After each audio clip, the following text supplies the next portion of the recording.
오늘은 정말 흥미로운 주제로 여러분과 함께 하려고 해요. 여자랑 대화할 때 할 말이 없으셨던 적 있으신가요? 그러면 잘 찾아오셨습니다. 오늘 영상을 시청하시면 여자랑 대화할 말들이 생깁니다. 바로 여자가 홀딱 반하는 대화법입니다. 사실 우리 모두는 누군가와의 대화에서 좋은 인상을 남기고 싶어 하잖아요. 특히 마음에 드는 사람과의 대화에서는 더욱 그렇죠. 오늘 제가 여러분께 소개할 내용은 어떻게 하면 여성분들과의 대화에서 좀 더 긍정적인 반응을 이끌어낼 수 있는지에 대한 팁을 공유하려고 해요. 대화는 사람과 사람 사이의 관계를 만들고 발전시키는 가장 기본적인 수단이죠. 우리는 친구, 가족, 동료와의 대화를 통해 서로를 이해하고 감정을 나눕니다. 그리고 가끔은 우리가 정말 마음에 드는 누군가를 만났을 때 그 사람과의 대화 방법이 더욱 중요하게 느껴지기도 해요. 사소한 말 한마디가 관계의 진행 방향을 바꿀 수도 있는 거죠. 논리적으로 팩트에 집착해서 이야기하면 안 돼요. 예를 들어 여자가 날씨가 덥다고 하는데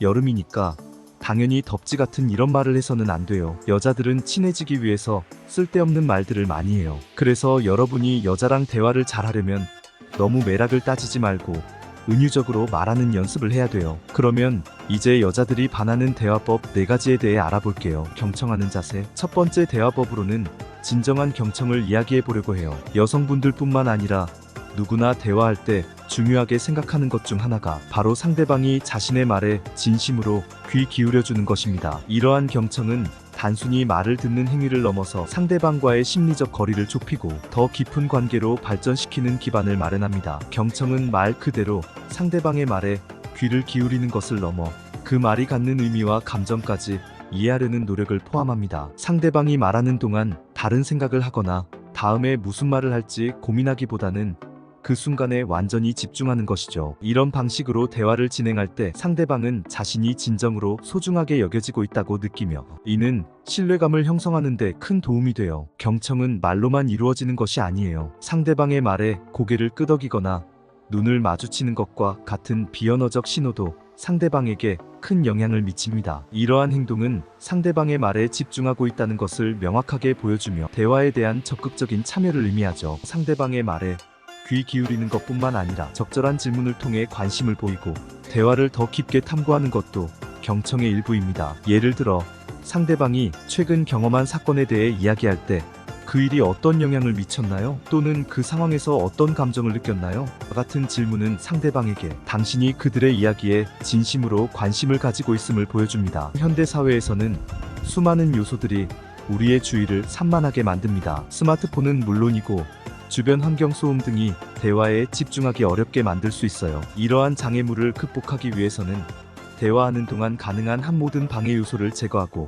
상대방과의 대화에만 집중해야 해요. 상대방의 말을 듣기보다는 자신의 의견을 더 중요하게 여기거나 상대방의 말을 조기에 판단하는 태도는 진정한 경청을 방해합니다. 이를 극복하기 위해선 의식적으로 자신의 사고방식을 열고 상대방의 말에 대해 보다 개방적으로 접근하는 노력이 필요해요. 경청은 모든 인간관계에서의 소통을 원활하게 하고 서로에 대한 이해를 깊게 하는 데 있어 가장 중요한 요소 중 하나입니다. 여러분도 이 경청의 기술을 일상 대화에 적용하여 더 깊고 의미 있는 관계를 만드는 데 활용해 보세요. 질문을 통한 관심 표현. 두 번째 대화법은 질문을 통한 관심 표현에 대해 이야기해 보려 해요. 좋은 대화의 열쇠 중 하나는 상대방에게 진정한 관심을 보이는 것인데 이를 가장 잘 표현하는 방법 중 하나가 바로 적절한 질문을 통하는 것이죠. 질문은 단순히 정보를 얻기 위한 수단이 아니라 상대방에 대한 관심과 존중을 나타내는 행위입니다. 질문은 대화에서 매우 중요한 역할을 해요. 우선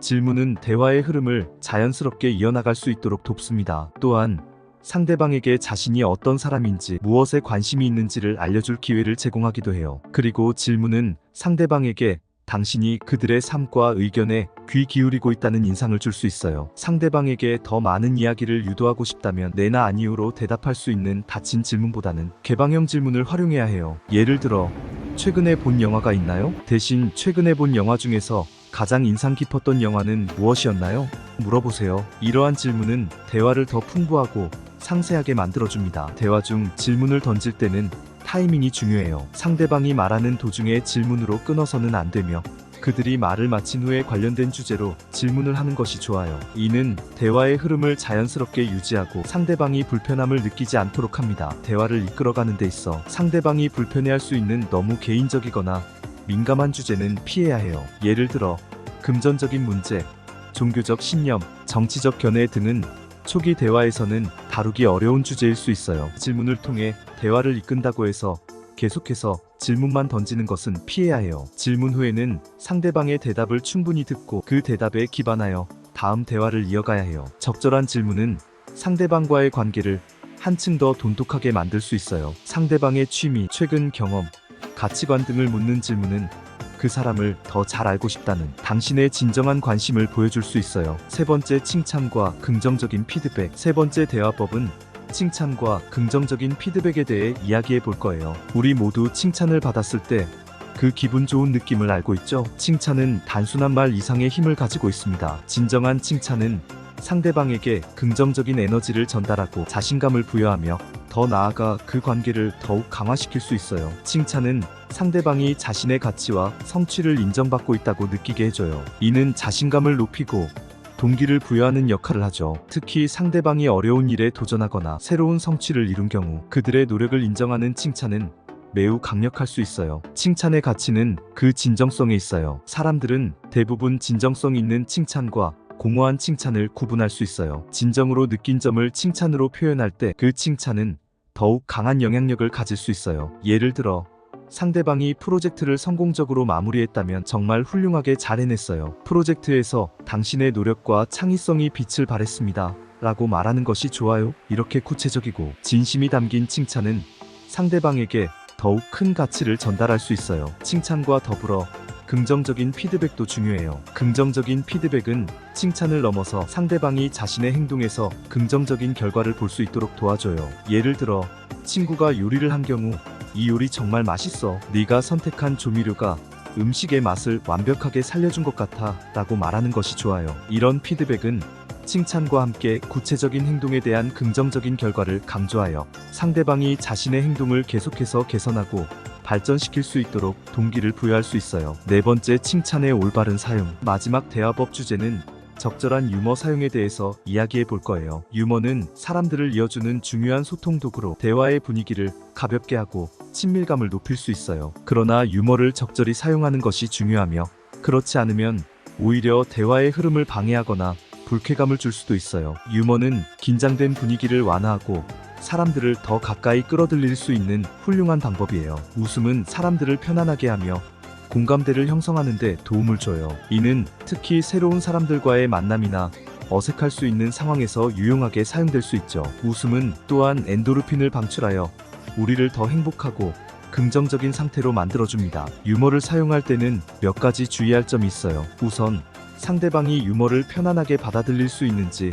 파악하는 것이 중요해요. 모든 사람이 동일한 유머 감각을 가진 것은 아니기 때문에 상대방의 반응을 잘 관찰하고 그에 맞추어 유머를 조절해야 해요. 유머는 문화적 배경과 상황에 따라 다르게 해석될 수 있어요. 따라서 어떤 유머가 적절할지 판단하기 위해서는 상대방의 문화적 배경과 현재의 상황을 고려하는 것이 중요해요. 적절한 유머를 사용하여 성공적인 대화의 예를 들어볼게요. 한 번은 제가 회의 중에 긴장된 분위기를 완화시키기 위해 간단한 일화를 공유했어요. 이 일화는 관련 프로젝트와 관련된 재미있는 실수에 관한 것이었고 이야기를 들은 모든 사람이 웃음을 터뜨리며 긴장이 풀리는 것을 느낄 수 있었어요. 이처럼 유머는 긴장을 완화하고 팀원들 간의 긴밀함을 증진시키는데 큰 역할을 해요. 여러분들이 좋아하는 걸 하지 말고 여자들이 좋아하는 걸 해야 돼요. 무슨 말이냐면 여자들이 무엇을 원하는지 알아야 하고 내가 좋아한다고 해서 상대방도 좋아할 거란 착각을 하면 안 돼요. 즉 상대방이 좋아할 만한 대화법으로 해주는 게 좋아요. 객관적인 시각을 넣어서 이야기를 하면 센스도 있어 보이고 열정적인 사람처럼 보여요. 여러분이 소개팅을 나가서 여자랑 처음 만나면 95% 이상의 남자든 여자든 어느 정도 낯을 가려요. 여러분만 긴장하는 게 아니에요. 여러분도 이때 무슨 말을 해야 할지 고민되지만 이럴 때 조금 여유 있는 척을 하며 매너 있는 말투로 쳐다보다가 낯가리시죠. 이런 식으로 먼저 장난스러운 말투로 하시면 돼요. 이렇게 하면 여자들도 조금 긴장이 풀려요. 이렇게 대화를 이어나가시면 돼요. 여러분, 오늘 공유한 여자를 홀딱 반하게 하는 대화법은 단순히 여성에게만 적용되는 것이 아니라 모든 인간관계에서 중요한 요소들이에요. 우리 모두는 소중한 관계를 유지하고 발전시키고 싶어 하니까요. 여러분이 오늘 배운 팁들을 일상 대화에서 활용해 보시면 좋겠어요. 오늘 이야기가 여러분에게 도움이 되었기를 바라며 여러분의 생각이나 경험도 공유해 주세요. 다음에 또 다른 유익한 주제로 찾아뵙겠습니다. 구독과 좋아요, 알림 설정 잊지 마세요.